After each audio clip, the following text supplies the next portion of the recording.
Halo semua, bertemu lagi dengan Bu Retno. Kita sudah sampai ke sesi 4 mata kuliah Introductory Managerial Accounting. Sesi ini kita akan belajar apa? Kita akan belajar tentang Activity Based Costing. Nah, apa itu Activity Based Costing? Nah, kalau minggu lalu kita akan belajar tentang job order costing dan proses costing. Nah, kedua costing system itu merupakan tradisional costing system. Nah, sebelumnya kan kita belajar bahwa direct material, direct labor itu tuh paling gampang kita lacak biayanya ke suatu produk. Kita kan bisa lihat nih biaya DM, biaya DL dari material, requisition slip, dan time tiketnya kan. Nah, kalau MOH, manufacturing overhead, itu kan terdiri dari biaya-biaya yang indirect atau biaya-biaya yang umum, common cost. Nah, itu kan gak mudah dilacak secara langsung ke suatu produk. That's why kemarin itu kan kita pakai POR, Predetermined Overhead Rate. Nah, yang kemarin kita pelajari POR-nya itu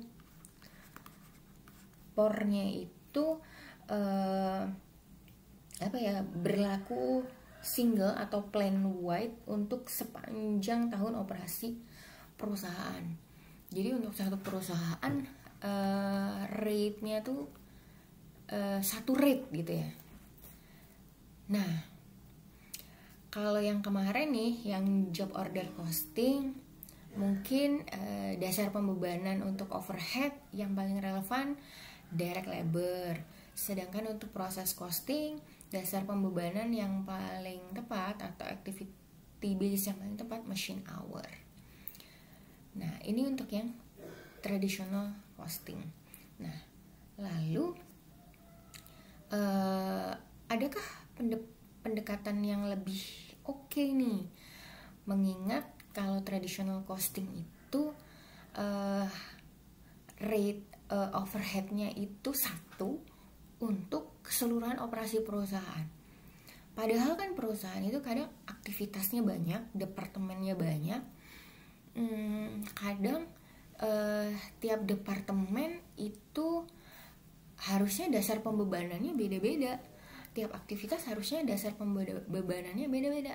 Nah, adakah pendekatan yang lebih precise lagi untuk mengalokasikan overhead? Nah, that's why nih kita belajar tentang ABC costing. Nah, tapi sebelum belajar ABC costing, kita mau membedakan dulu ketika kita pakai traditional costing. Nih, contoh. Nah, ini contohnya ada perusahaan namanya Atlas AG gitu ya. Nah, dia ini memproduksi 2 alat fitness. Produknya tuh AB Bench sama AB Coaster. Nah, ini diketahui bahwa direct material dan direct labor-nya sekian. Kalau direct material dan direct labor itu kan mudah ya, kita trace, lihat aja di material requisition slip atau di time ticket gitu. Nah, kemudian overheadnya ini dialokasikan sama-sama $30 karena apa?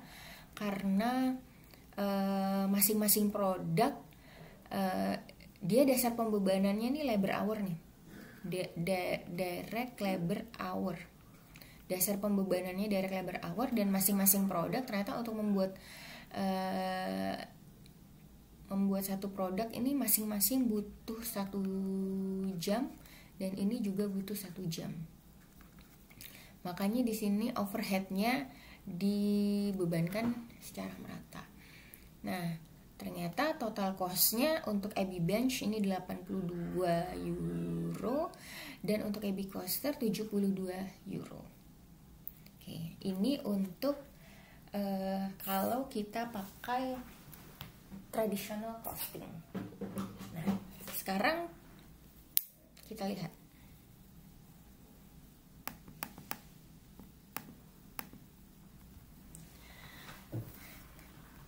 ternyata ada kebutuhan untuk menggunakan metode baru. Karena apa? Karena ada perubahan yang besar dalam manufacturing dan service industri. Perubahannya apa?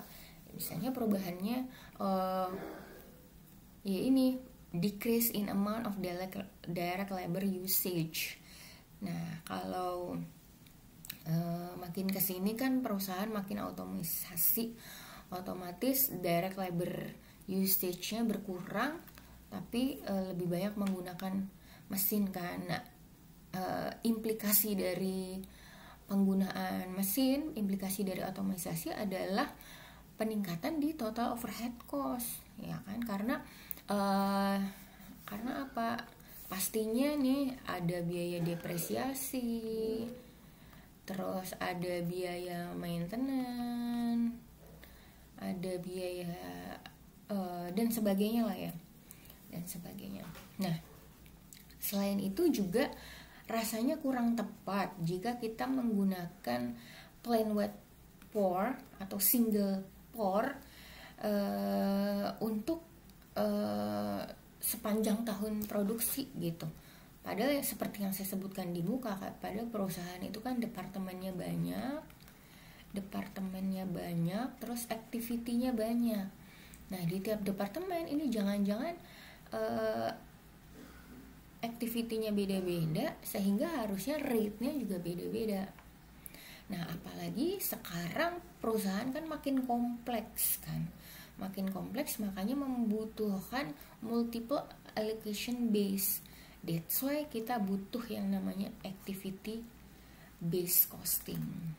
Nah, apa itu activity based costing? Dia adalah pendekatan untuk mengalokasikan overhead.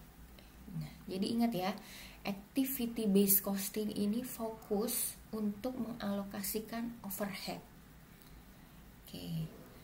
Nah, di activity based costing ini kita akan mengalokasikan overhead ke aktivitas cost pool yang beragam, dan kita akan mengassign activity cost pool ke produk atau service dengan sarana cost driver.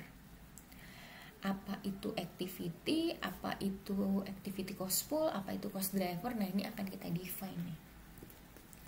Kalau activity itu kan jelas ya, aktivitas berarti kan dia suatu event, dia suatu action, dia suatu transaction atau work sequence yang menimbulkan cost ketika kita memproduksi suatu produk. Jadi ketika ada suatu kegiatan untuk memproduksi produk yang menimbulkan suatu cost, itu kita sebut sebagai activity. Nah, kalau activity cost pool itu adalah biaya overhead yang dikaitkan dengan aktivitas-aktivitas yang berbeda, dengan suatu aktivitas yang berbeda. Oke, nanti kita lihat contohnya apa. Kemudian ada lagi cost driver. Kalau cost driver itu adalah faktor atau aktivitas yang mempunyai hubungan langsung, yang apa ya, gampangnya itu dia yang punya hubungan sebab akibat dengan sumber daya yang kita pakai. Kalau saya sih lebih enak membahasakan cost driver itu sebagai dasar pembebanan gitu. Jadi activity-nya apa, activity cost pool-nya apa, nanti dasar pembebanannya apa gitu, bahasa gampangnya gitu. Oke. Nah, ini ada 4 step ketika kita mau menerapkan sistem ABC. Yang pertama, kita akan mengidentify activity, lalu kita assign overhead ke cost pool. Setelah itu kita identify cost driver. Setelah kita identify cost driver, kita menghitung activity based overhead rate. Ini bahasa gampangnya kita menghitung POR, tapi POR per activity. gitu. Kemudian setelah itu baru kita mengalokasikan overhead cost produk menggunakan per activity-nya. Maksudnya gimana? Kita lihat ya ke contoh. Nah, ini stepnya. Nah, kalau kamu lihat nih. Nah, ini contoh activity dan cost drivernya. Jadi overhead cost-nya itu kita assign ke activity cost pool-nya. Nah, activity cost pool-nya ini misalnya ada purchasing, ada storing, ada machining, ada supervising. Ini cost pool-nya ya. Jadi biaya overhead yang kita kaitkan dengan aktivitas-aktivitas yang berbeda. Nah, di tiap activity cost pool ini, cost drivernya apa? Dasar pembebanannya apa? Ternyata purchasing ini cost drivernya adalah number of purchase order.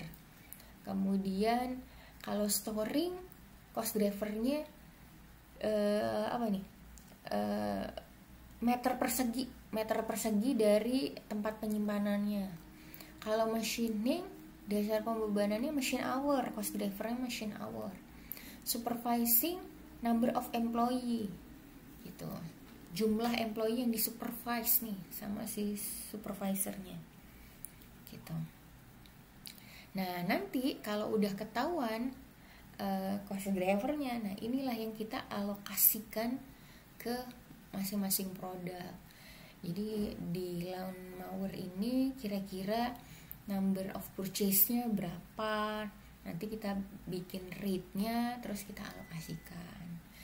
Kalau yang di storing untuk produk ini dia pakai berapa meter persegi, seperti itu.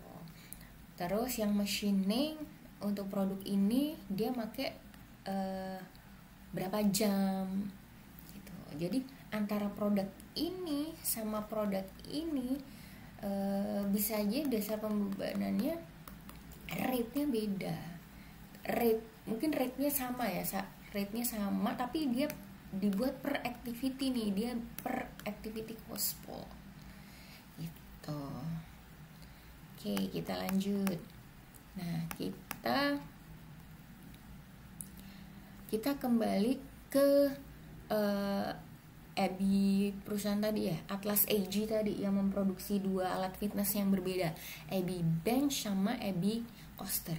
Nah, kalau tadi waktu pakai traditional costing kan kita udah tahu ya total costnya. Nah, sekarang kita mau menerapkan ABC costing pada perusahaan si Atlas AG yang sama, yang memproduksi alat fitness tadi.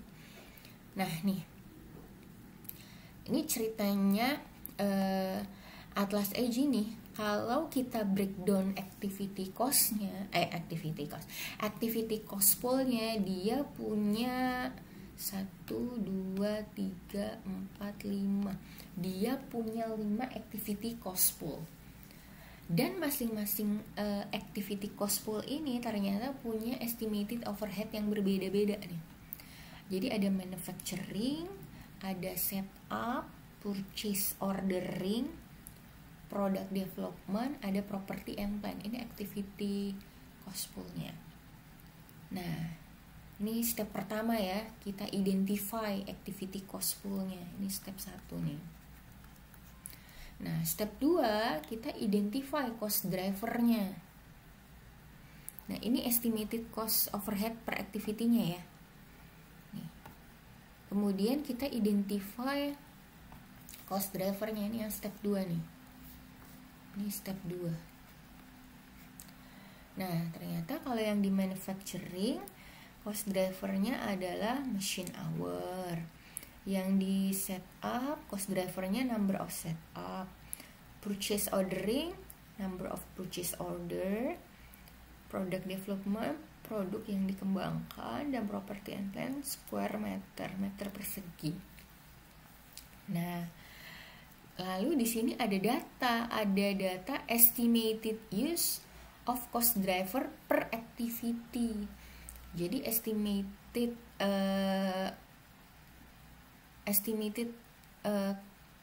activity-nya lah. Jadi kalau di sini di manufacturing kira-kira estimasinya dia akan dipakai 50.000 machine hour. Yang di setup dia akan dipakai 2.000 setup.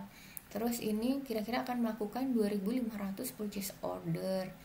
Terus product development kira-kira akan mengembangkan 2 produk. Terus kalau ini kira-kira meternya adalah 25.000 meter persegi. Nah, kalau udah gimana? Kita ke step 3. Step 3 apa? Step 3 itu kita hitung pornya per activity. Jadi kita bilangnya sebagai activity rate ya. Kita bilangnya sebagai activity based overhead rate. Nah, ini kita bilangnya sebagai activity based overhead rate. Saya sih bilangnya gampangnya por per activity-nya gitu.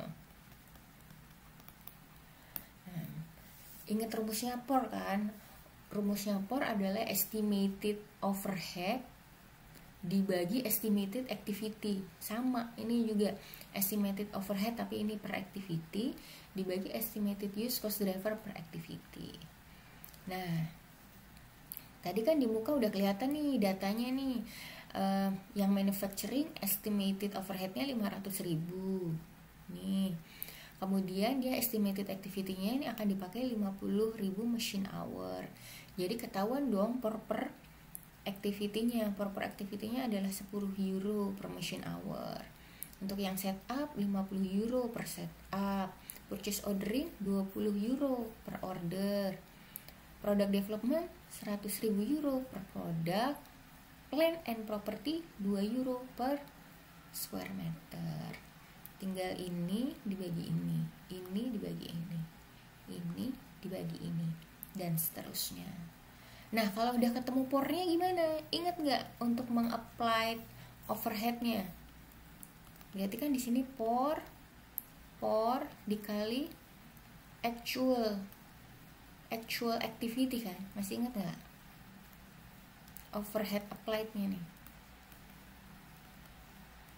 Nah, sama, nanti ketika overhead applied per activity-nya adalah por per activity dikali actual-nya activity-nya. Nah, sekarang kita lihat data actual activity-nya. Nah, ternyata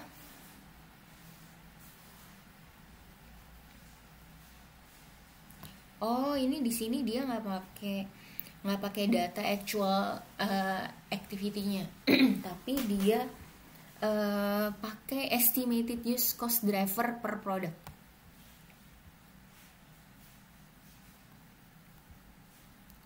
Kalau kemarin kan kita pakai actualnya ya untuk meng-apply overhead. Nah, yang ini dia pakai estimated use cost driver per product. Nah, ternyata si AB bench dengan AB coaster itu penggunaannya beda. Kalau si AB bench nih, AB bench ternyata menggunakan machine hour lebih banyak daripada si AB coaster. Nih kan, AB bench menggunakan machine hour lebih besar daripada AB coaster. Tapi untuk setup mesin ternyata AB coaster lebih besar. Untuk number of purchase order juga AB coaster lebih besar.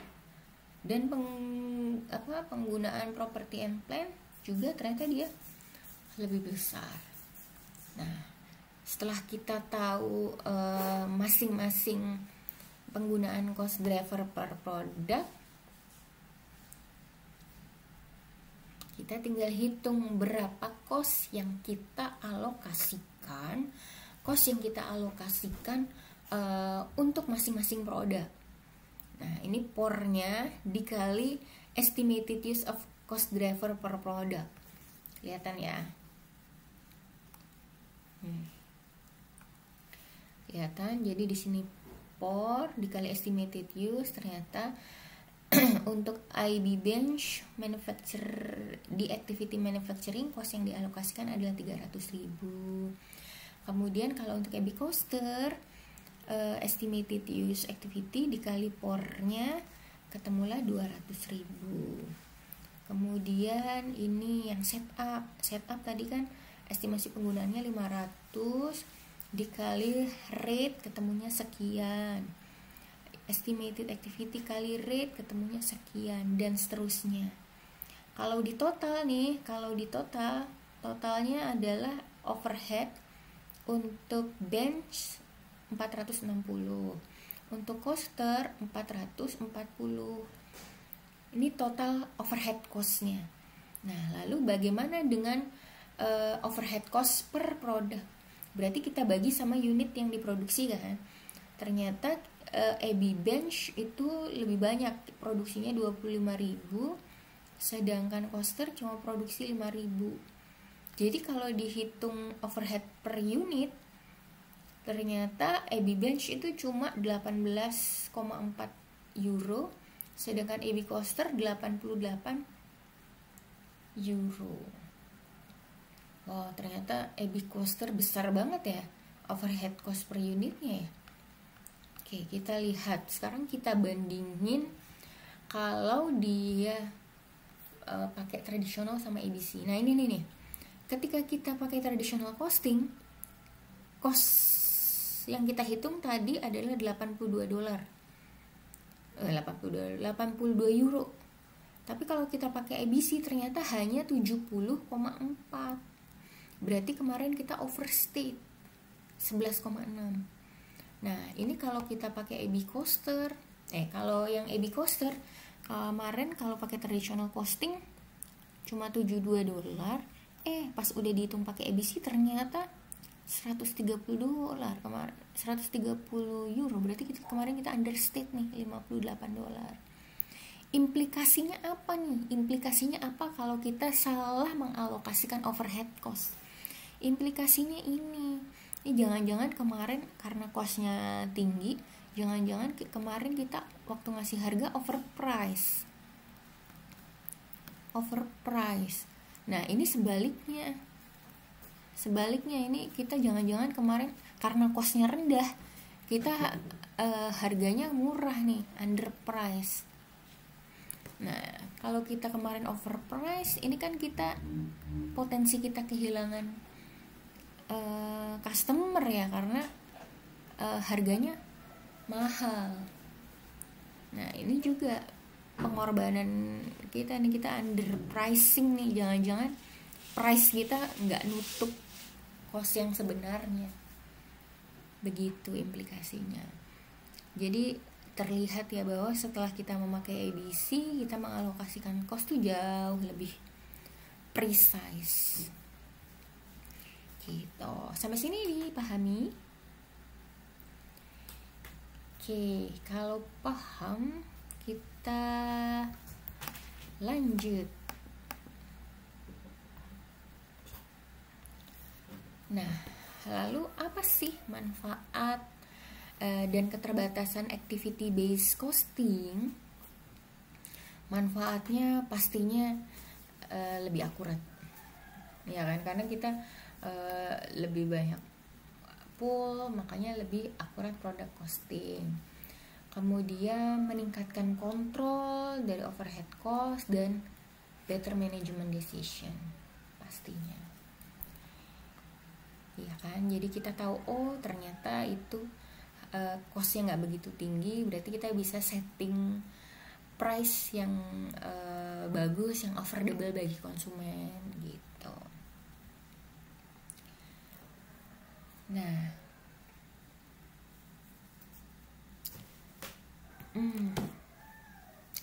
kemudian apa lagi ya manfaatnya? Oke, ini terkait dengan, nah ini kan dia multiple cost pool, jadi lebih kelihatan nih, akan lebih jauh lebih precise. Nih, Ini di perusahaannya tadi ya, Atlas AG. Ini kalau misalnya yang machining doang di breakdown, itu bisa activity-nya beda-beda lagi. Ini baru machining activity ya. Machining activity kalau di breakdown lagi, cost pool-nya ternyata ada drilling, ada cutting, ada pressing, assembling. Oh my god. Berarti ini harusnya makin precise lagi. Kalau tadi kan kayak disimplify nih. Nah, ini akan jauh lebih precise lagi. Nah, untuk mendapatkan manfaat penuh ketika kita mempunyai cost pool yang beragam, manfaat penuh dari ABC maksudnya. Ketika kita mempunyai cost pool yang beragam, cost di dalam pool itu harus berkorelasi dengan drivernya. Nah, untuk mencari hal tersebut, ketika kita mendesain ABC system, maka manajer itu biasanya menggolongkan aktivitas itu ke level-level aktivitas.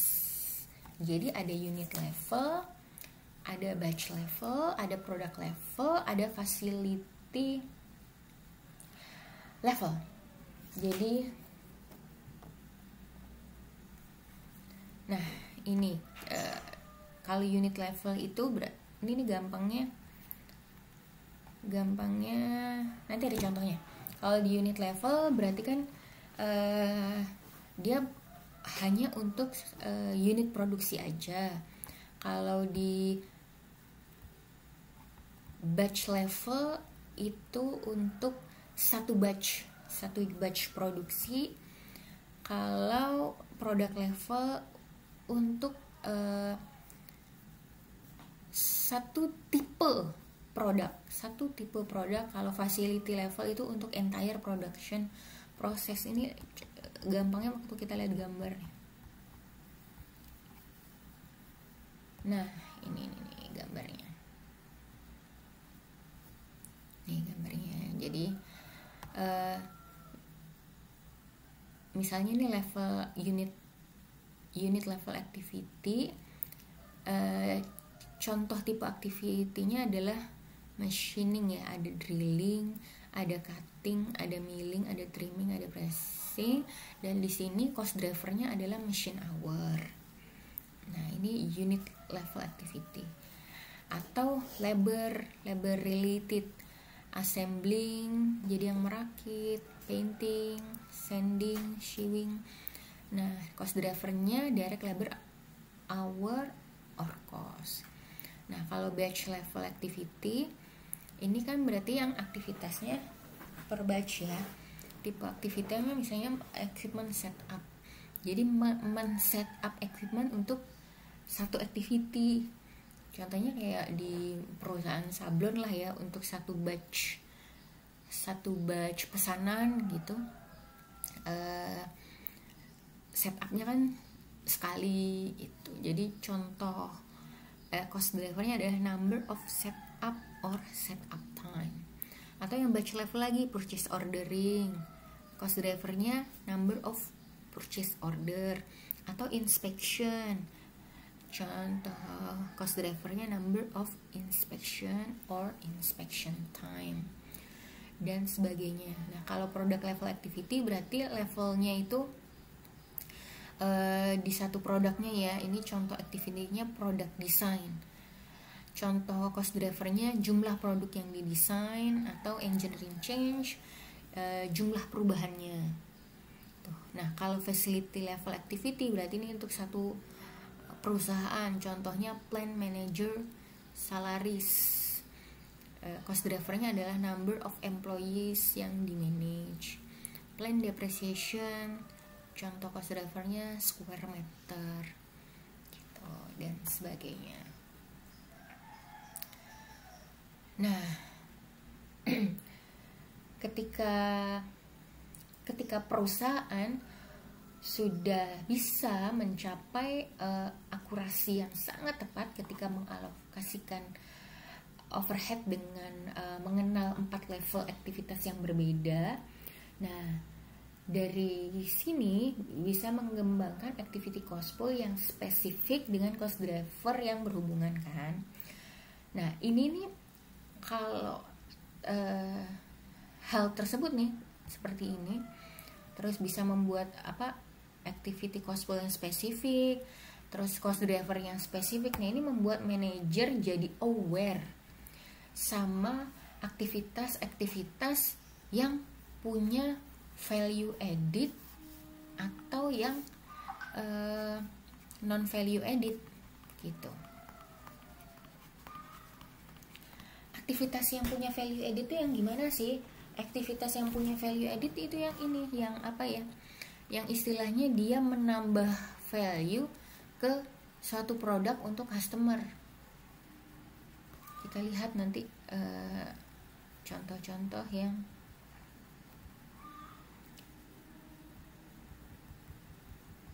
ada nggak ya, ini gambarnya sebentar. Ternyata nggak ada contohnya ya. Ada di buku kalian. Jadi kalau kalian buka buku kalian itu ada di halaman 4.14, ada di chapter 4, ada di chapter 4 halaman 4.14. Nah itu agak clear tuh contoh aktivitas-aktivitas yang punya value added dan aktivitas-aktivitas yang nggak punya value added. Contohnya kalau di manufacturing company nih, aktivitas yang mempunyai value added adalah engineering design atau machining service, assembly, painting. Ini kan engineering design kan istilahnya dia mendesain, pasti menambahkan sesuatu pada produknya kan, pasti memberi nilai tambah pada produknya. Atau machining service itu juga menambah nilai pada produknya. Atau assembly, perakitan, dia pasti menambah nilai dari suatu produknya. Nah kalau di service company contohnya aktivitas yang menambah nilai, melakukan surgery atau legal research atau delivering package. Nah kalau ada value added berarti ada non value added.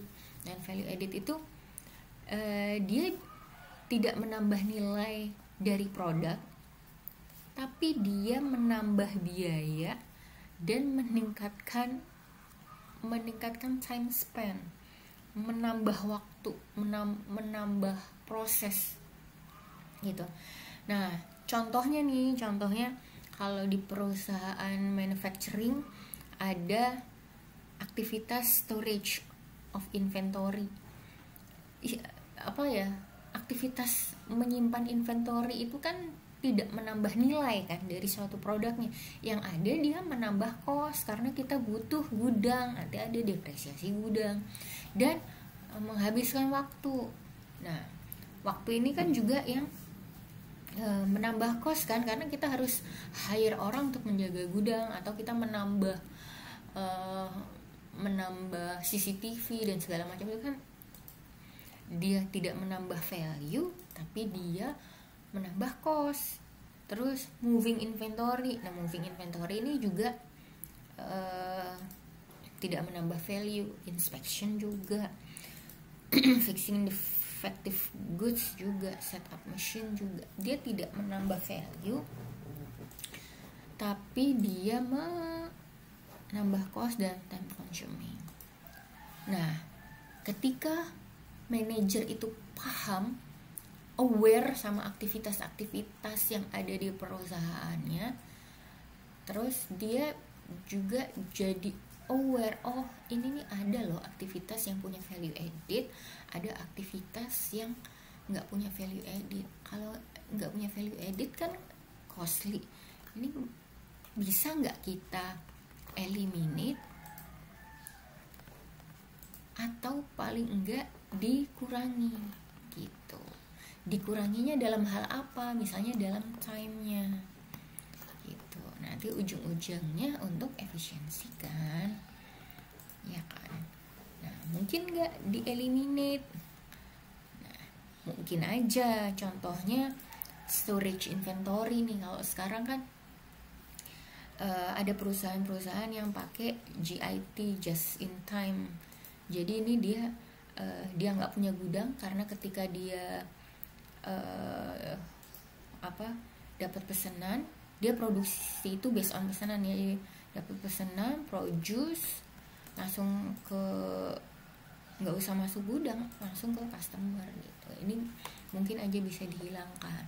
Kalau moving inventory, kalau toh nggak bisa dihilangkan, dikurangi. Yang biasanya misalnya butuh 2 hari moving inventory, bisa nggak 1 hari atau beberapa jam gitu. Nah, jadi kebayang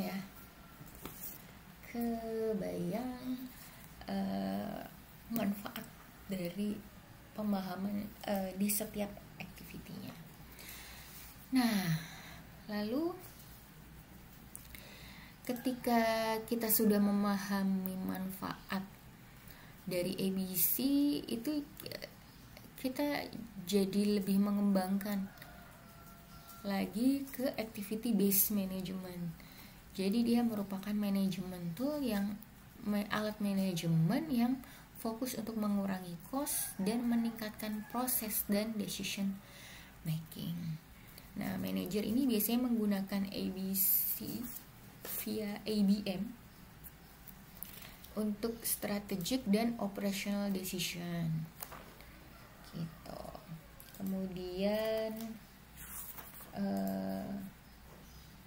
untuk membantu manajer mengevaluasi employee, departemen, dan business unit. Nah, contohnya apa nih? Misalnya contohnya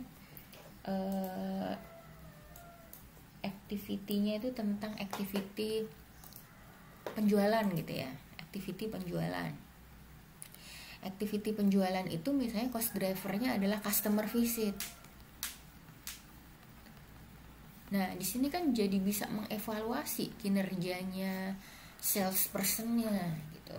That's why ketika kita menggunakan ABC itu, kita salah satunya bisa mengevaluasi employee kita, bisa mengevaluasi departemen, dan bisa mengevaluasi business unit. Nah, kemudian manfaat ABC itu juga ini, kita bisa mengembangkan standar kinerja. Bisa mengembangkan standar kinerja kan, jadi kita tahu kan kalau mana sih yang lebih efisien. Kayak tadi misalnya gimana caranya moving inventory itu nggak 2 hari tapi misalnya 5 jam aja, kan kita jadi tahu yang efisien itu bagaimana. Nah, ini bisa kita gunakan untuk mengembangkan standar kinerja. Jadi kinerja disebut bagus itu kalau misalnya moving inventory-nya itu cuma 5 jam gitu. Kebayang?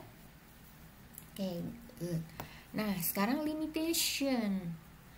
Ternyata walaupun manfaatnya banyak, ternyata juga ABC ada limitation-nya. Yang pasti dia expensive karena ribet karena banyak activity yang harus kita define.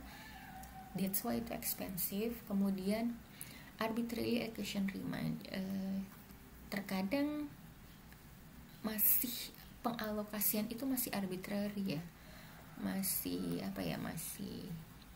namanya aja pakai judgment, jadi kadang masih agak sewenang-wenang lah gitu. Nah, lalu kapan kita menggunakan ABC? Kamu nanti untuk bisnis kamu yang Bizcraft, kamu perlu nggak pakai ABC? Kita cek kapan kamu pakai ABC. Jika produk lain differ in volume and manufacturing complexity. Misalnya kamu punya 2 lini produk. Nah, 2 lini produk itu ternyata dari segi volume dan manufacturing complexity-nya beda. Nah, ini sebaiknya pakai ABC. Atau ketika product lines-nya numerous and diverse, jadi kamu punya banyak banget product line. Kamu kayak tadi perusahaan fitness, dia produksi static bike, produksi treadmill, produksi ini beda-beda gitu. Kemudian jika overheadnya itu punya porsi yang signifikan dari total cost, nah kalau ini wajib pakai ABC. Kemudian manufacturing process or the number of product has changed significantly. Kalau proses manufacturing dan jumlah produknya itu berubah secara signifikan, that's why kamu pakai ABC. Kemudian pakai ABC lagi jika production or marketing manager are ignoring data. Kalau production and marketing managernya ngasal nih dalam menentukan cost, ini sebaiknya kita pakai ABC biar lebih precise gitu. Sampai sini oke. Nah, kita ke learning objective yang terakhir, yaitu menerapkan activity based costing pada perusahaan industri. Pada intinya sama. Ketika kita pakai ABC pada perusahaan service, yang penting kita tahu activity-nya apa, terus kita allocate ke activity cost pool, terus kita tahu cost driver-nya apa. Intinya sama. Nah, ini contoh kalau pakai traditional costing ya. Ini perusahaan apa ya ini ceritanya ya? Ini perusahaan KAP, kantor akuntan publik nih. Kantor akuntan publik. Ini kalau pakai traditional costing kira-kira total costnya 1.800.000 ya. Direct labor-nya 1.200.000, overhead-nya 600.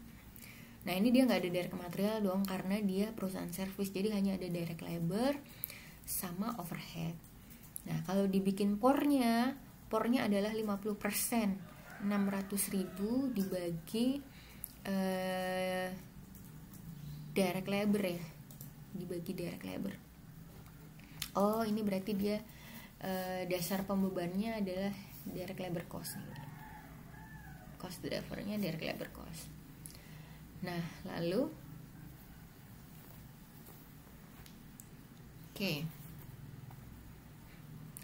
ini apanya tadi ya? Oh, ini budgetnya, annual budgetnya. Terus pas dia mendapatkan job untuk mengaudit, ternyata dia costnya adalah 210 dapat dari mana? Di sini direct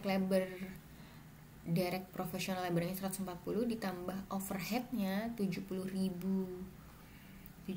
dari mana? Dari rate pornya ini pornya ini tadi 50% ini adalah pornya, dan ini adalah actual labor costnya. Jadi dialokasikan 70.000, ketemulah costnya 210.000. Nah, waktu pakai activity based costing, ternyata waktu di breakdown ini si perusahaan kantor akuntan publik ini punya 3 aktivitas, yaitu administrasi, customer development, sama recruiting and training, dengan cost driver yang berbeda-beda pula. Administration cost drivernya number of accountant hour, customer development revenue build, recruiting direct professional hour. Nah, ini estimated overhead per activity-nya, kemudian estimated use per activity-nya, ketemulah por per activity-nya. Ini por per hour, ini por untuk administration, ini por untuk customer development, ini por untuk recruiting and training. Udah ketemu pornya, berarti kita tinggal cari applied overhead per activity-nya. Ternyata actual use of cost driver-nya ini dikali dengan actual use of cost driver-nya ya. Ini berarti di sini activity ini por dikali actual use-nya per activity. Ini dikali ini dikali ini, ketemulah sekian. Nih. Dan ternyata overhead cost-nya cuma 57.200. Kalau tadi pakai traditional costing kan overhead-nya 70.000 ya. Nah, ini ternyata overhead-nya cuma 57.200. Sekarang kita bandingkan. Nah, ini kalau tadi kita pakai traditional costing,